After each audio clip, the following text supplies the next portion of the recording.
Olá pessoal, sejam todos bem-vindos, Bem-vindas de volta aqui na nossa disciplina. A gente entra, portanto, no nosso quarto e penúltimo tópico, tá?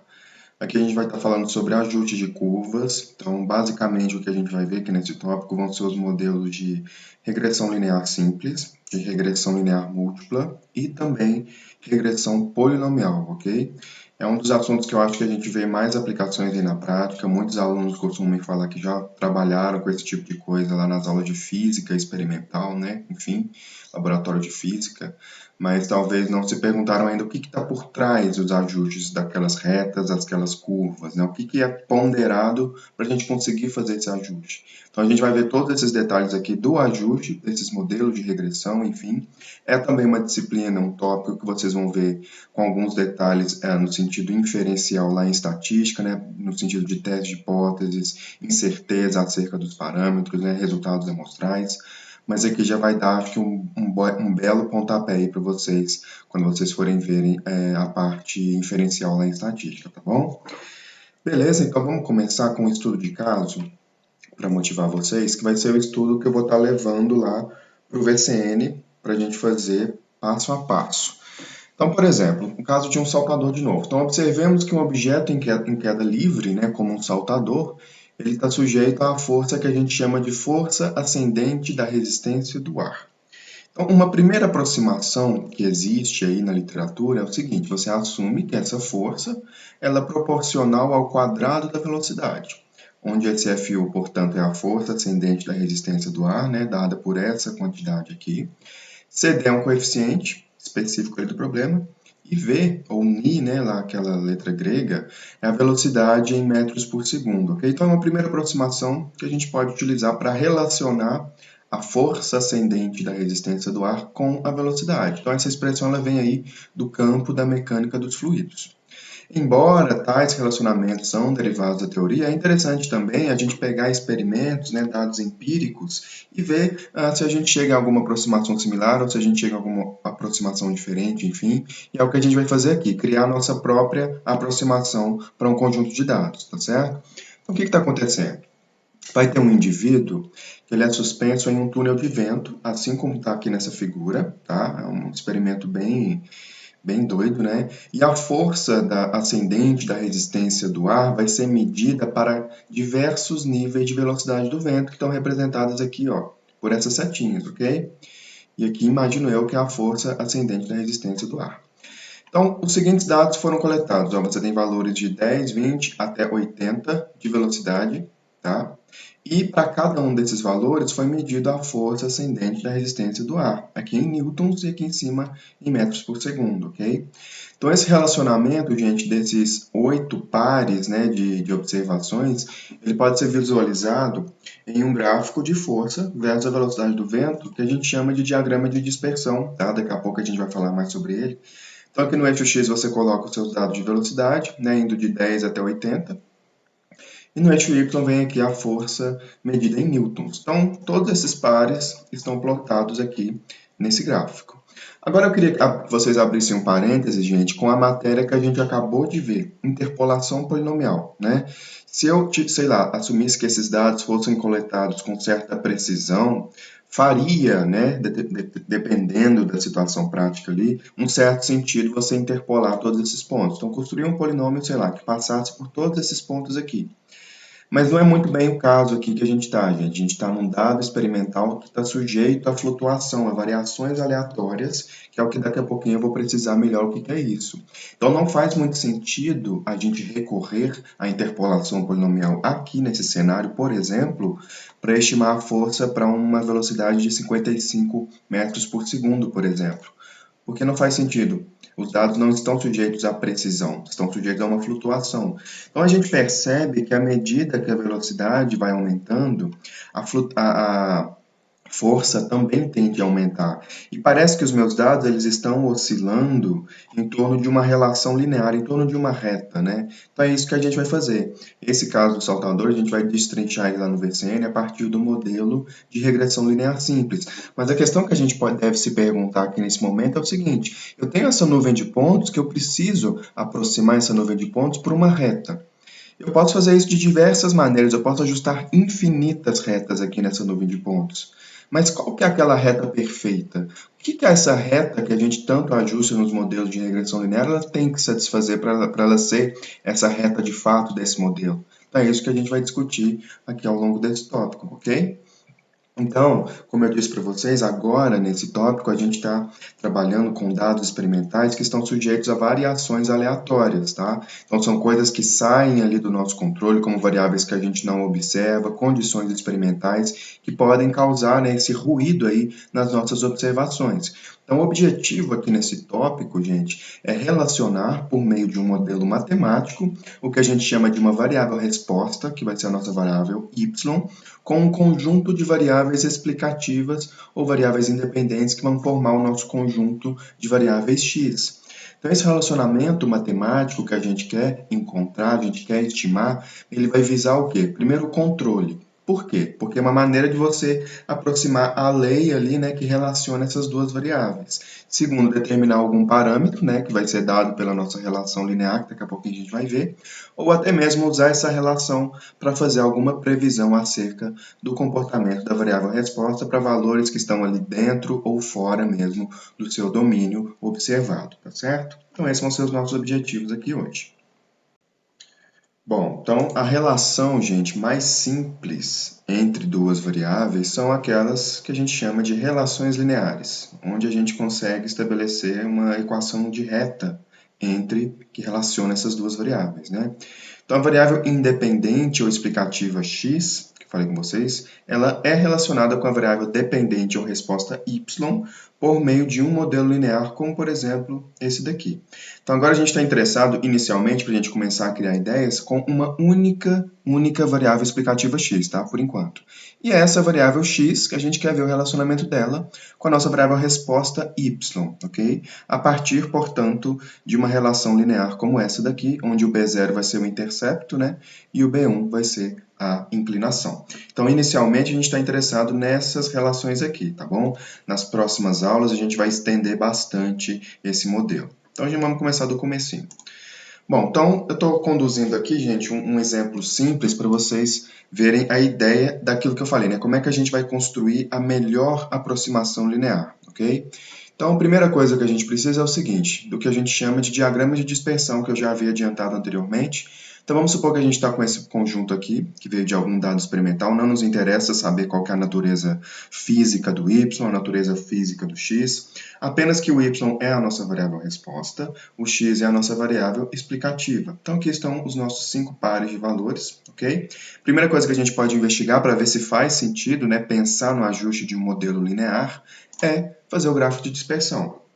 Como eu falei para vocês, aqui no eixo x você coloca a sua variável explicativa x, naturalmente, e no eixo y você coloca a sua variável resposta y. E ao plotar estes 5 pares aqui no nosso gráfico de dispersão, no nosso diagrama de dispersão, a gente vê que sim, realmente parece que à medida que a variável x aumenta, a variável y também tende a aumentar nessa relação direta entre as duas variáveis. Então parece sim fazer sentido a gente resumir essa nuvem de pontos, né, que está bastante flutuando aí, em torno de uma reta. Okay? Então, basta agora a gente tentar encontrar qual que é a melhor reta para a gente aproximar essa nuvem de pontos. Então, a gente vai começar impondo, então, um modelo, vou definir com vocês como é que é a fórmula teórica de um modelo de regressão linear simples. Então, bastante atenção nessa expressão aqui, ela é fundamental para todo o desenvolvimento desse tópico inicial aqui de modelos de regressão, ok? Então, o que eu estou dizendo? Que o y, a nossa variável resposta, ela é igual a um beta0, que é o intercepto, mais um beta1 vezes o x, que é a nossa variável independente, a nossa variável explicativa, mais um erro, ok? Pense o seguinte, ó, o que esse erro está fazendo no meu modelo? Ele está exatamente introduzindo toda aquela perturbação, toda aquela variação aleatória que sai ali do nosso controle. Então, eu estou dizendo que o meu y, ele é esta equação de reta mais um resíduo, mais um erro, mais uma perturbação aleatória, ok? O que a gente vai fazer agora? Estimar essa equação de reta. Então, beta 0 e beta 1 vão ser os parâmetros que a gente precisa estimar. E como eu disse, o erro aqui ele vai conter aquelas componentes desconhecidas, aleatórias, que saem do nosso controle, né, que causa aquela perturbação em torno desta reta. E esta reta, gente, é o comportamento esperado entre as duas variáveis. A questão que a gente vai ver é como é que a gente vai estimar essa reta, como é que a gente vai estimar o beta 0 e como é que a gente vai estimar esse beta 1. Então, para este conjunto de dados aqui, ó, neste primeiro vídeo, a gente vai fazer dois modelos muito simples. Tá? Então, a primeira tentativa, a gente pode conduzir a construção de uma reta, né, nessa primeira tentativa, a partir de um polinômio interpolador linear, que é o que a gente viu na aula passada. Como eu disse, né, não dá para traçar apenas uma única reta aqui. Você tem infinitas chances de equações de reta para você ajustar essa nuvem de pontos. Então, a primeira reta que a gente vai ajustar é o seguinte: a gente vai fixar ali dois pontos dos nossos dados, como, por exemplo, o primeiro e o último. Tá? Então, a gente vai fazer o seguinte, ó, este ponto aqui e este ponto aqui, a gente vai simplesmente ligá-los por uma equação de reta, tá certo? Isto vai ser o nosso modelo 1. Então, eu estou trazendo aqui os dois pontos. Então, é 0,3 com 0,8, aquele primeiro pontinho, e 7,8 com 3,3, o último ponto do nosso conjunto de dados. Então, o que a gente pode fazer com esses dois pontos? Interpolação polinomial, né? Então, eu estou trazendo a fórmula de Lagrange do polinômio interpolador de grau 1, a nossa equação de reta. Não sei se vocês se lembram, mas ele era dado por essa expressão aqui, ó, onde as funções de base de Lagrange, eu ensinei para vocês aquele macete, e aí são dadas por essas frações. Então, coisa que a gente já viu. Então, fazendo toda a substituição aqui, ó, nessa equação de Lagrange, você chega que o polinômio que liga o primeiro com o último ponto é esta equação de reta aqui. Portanto, gente, o nosso primeiro modelo, a nossa primeira reta que a gente vai ajustar é dada por essa expressão, ok? Vamos ver graficamente o que a gente fez? Olha, resumi a minha nuvem de pontos, sim, por uma equação de reta que liga o quê? O primeiro com o último ponto. Talvez vocês estão se perguntando por que ele fez assim, por que ele ligou o primeiro com o último ponto. É apenas um exemplo, tá, gente? Uma situação hipotética de uma equação de reta que aproxima essa nuvem de pontos, tá? Então, a nossa primeira aproximação por essa reta é dada por este polinômio que liga o primeiro com o último, ok? Então, reservem aí essa equação de reta. Bom, então esse foi o nosso primeiro modelo, tá? Reservem ele aí, porque agora a gente vai fazer uma segunda tentativa, uma segunda equação de reta. Então, essa segunda tentativa também vai ser obtida aqui por intermédio de um polinômio linear, uma simples equação de reta, né? Mas dessa vez a reta ela não vai ser esboçada a partir de dois pontos dos meus dados, não. Vai ser esboçada a partir de dois pontos que estão fora do meu conjunto de dados, que vai ser o 2, 2 e o 6, 3. Vamos ver onde é que eles estão? Deixa eu voltar aqui no gráfico, olha. Pé 2 com 2, então é mais ou menos esse ponto aqui, onde está a mãozinha, e o 6, 3, esse ponto aqui, ó. Então, eu vou ligar esses dois pontos por uma equação de reta, e ela vai ser a minha aproximação pela nuvem de pontos, ou seja, uma coisa bem aleatória, né, inicialmente. Mas só para a gente vai ver o que vai acontecer.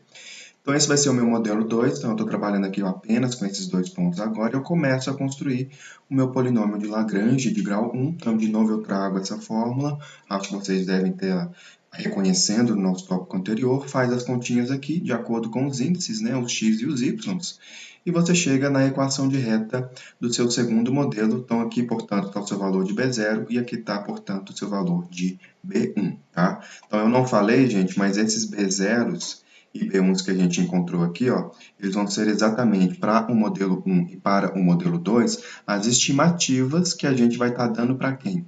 Para o nosso relacionamento linear teórico que está nesta relação linear aqui, ó. Então, vão ser as estimativas para o beta 0 e para o beta 1, respectivamente, ok? Vamos ver como é que ficou o modelo 2? Então, tá aqui, ó. Exatamente, peguei aquele ponto 2, 2 e aquele ponto 6, 3 e tracei uma equação de reta dada por essa expressão e ela vai ser o nosso modelo 2, ok? Bom, então agora que a gente tem, né, esses dois modelos, a gente vai responder a seguinte pergunta: qual desses modelos é o melhor dentre eles, né? Vamos assumir, sei lá, numa situação bem hipotética, que a gente tivesse só esses dois ajustes para a gente comparar, o que não é verdade, né? A gente pode ajustar infinitas retas, mas dentre esses dois apenas, qual que eu vou dizer que é o melhor? Né? Então, uma das maneiras da gente fazer isso, gente, e talvez a mais eficiente, é a gente ponderar o que eu chamo de função desvio, que é dada por essa anotação aqui, ó. A gente vai ver bastante ela. Eu espero que vocês entendam bem essa função desvio, ela é a base de muita coisa que a gente vai fazer aqui nessa disciplina, nesse tópico. Então, a função desvio, ela depende de um B0 e de um B1, que é as estimativas que você vai ter para a sua equação de reta. Então, você vai ter essas estimativas para o seu modelo 2 e você vai ter essas estimativas para o seu modelo 1, por exemplo. Então, cada modelo vai te devolver um valor de função desvio e é ele que a gente vai comparar para ver qual que é o melhor modelo. Então, bastante atenção. A função desvio, que depende desses caras, ela basicamente é a soma com o y, com o i indo de 1 até n, do yi, cada um dos seus y's, menos a equação de reta avaliada no iésimo x. Então, cada parcela desta soma avalia cada par de pontos que você tem, ok? E o que é essa diferença? É a diferença do y com a minha equação de reta avaliada no xy, ou seja, é o que eu observei menos aquilo que é induzido pela minha equação de reta, aquilo que eu esperaria segundo o comportamento do meu modelo. E eu pego essa diferença e elevo ao quadrado, ok? Então, aqui no lugar do mi, gente, eu apenas coloquei a nossa equação de reta, tá? Trouxe ela para cá. E todo esse termo aqui a gente chama de di, d de diferença, tá certo? Vamos no gráfico para a gente ver o que é isso. Por exemplo, a primeira parcela, y1 menos mi1. O que vai dar isso? Bom, vamos ver, por exemplo, o modelo 2. Você tem aqui, ó, o seu y1. Deixa eu ver se eu pego um lapisinho aqui. Sei lá, vamos ver se dá. Você tem aqui o seu y1, né? E o x1 com y1, seu primeiro par. Então, aquela diferença y1 menos mi1 é isso aqui, ó. Você vai ter aquele ajuste, aquele ponto que é induzido pelo ajuste do seu modelo, que é onde você esperaria, né, que caísse o y1, mas ele não caiu ali, por quê? Por causa da flutuação. Então, esse ponto que eu estou marcando aqui, gente, é o que eu chamo de mi1. Peguei a minha equação de reta do meu modelo 2, e nela eu joguei quem? O valor do x1. Então, ele me devolve o que eu esperaria para o y1 segundo o meu modelo. Então, aquela diferença y1 menos mi1 é essa diferença vertical aqui, ó. Então, é isso daqui, ó. Ok? Essa é a primeira diferença. y1 menos mi1. E você vai seguir esse raciocínio com todos os outros pontos, ponderando a diferença dessa bolinha com aquela que você ajusta na reta, dessa bolinha com a que você ajustou pela reta, dessa bolinha com a que você ajustou na reta, que ficou coincidentemente bem próximo daquele quadradinho, e essa distância de acordo com o último ponto. Você soma todas essas distâncias ao quadrado e você tem a função desvio para o modelo 2, ok? Então, basicamente, gente, a função desvio é a soma das distâncias que você tem com a observação, com aquilo que seria esperado pelo modelo, pela sua equação de reta, eleva todas essas diferenças ao quadrado e soma, tá certo? Deixa eu limpar aqui. Pronto. E é isso que a gente vai estar utilizando, portanto, para a gente fazer a comparação entre os modelos, beleza? Bom, então talvez vocês devem estar se perguntando, antes da gente calcular essa função de desvio para o modelo 1, por que essa função de desvio é definida dessa maneira? Por que eu somo todo mundo, somo as distâncias e ainda levo essas distâncias ao quadrado? Vamos pensar no seguinte, né? Por que eu estou somando essas distâncias ao quadrado? Bom, primeiro, para eu ter um único valor que resuma toda a qualidade do meu ajuste, né? Eu tenho muitos pontos, não faz sentido eu pegar um ou outro ponto ali e ver a aproximação dele para ver se vai ser um modelo bom com base apenas nesse único ponto. Não faz sentido. Então, eu faço a varredura aqui, né, em todos os pontos e construo uma medida que vai me dar um único valor para eu comparar. Segundo, por que eu pondero as distâncias? É bem natural, né? É bem intuitivo isso, né?